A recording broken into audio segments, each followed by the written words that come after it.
தொடர்ந்து நீங்க பேசலாம். மேலும் அண்ணல் அம்பேத்கர் அயலக உயர்கல்வி திட்டத்தில் விண்ணப்பித்த சுமார் 316 நபர்களுக்கு விசா புறக்கணிப்பு செய்யப்பட்டுள்ளதாக செய்திகள் வருகின்றது. அது குறித்து இதுவரை எந்த முழுமையான விளக்கமும் தரப்படவில்லை. அதற்கு மாற்று ஏற்பாடும் செய்யவில்லை.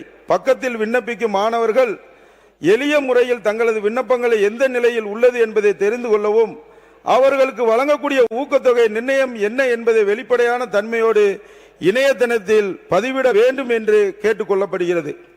கடந்த 100 நாட்களில் சுமார் 10 ஆவண கொலைகள் நடைபெற்றுள்ளது. அது குறித்து இதுவரை எந்த நடவடிக்கை எடுக்கப்பட்டுள்ளதா? கடந்த ஆட்சி காலத்தில் மாண்புமிகு தளபதியார் அவர்கள் அமைக்கப்பட்ட நீதியரசர் KN பாஷா தலைமையிலான ஆணையம் வழங்கிய பரிந்துரைகள் மீது என்ன நடவடிக்கை எடுக்கப்பட்டுள்ளது என்பதை நான் இங்கு கேட்டுக்கொள்ள கடமைப்பட்டிருக்கிறேன். அதே போல பள்ளி கல்லூரி மாணாக்கள் தற்போது மீண்டும் கைகளில் வண்ணக்கயிறு மூலம் தங்களது ஜாதி அடையாளங்களை வெளிக்காட்டும் விதமாகவும்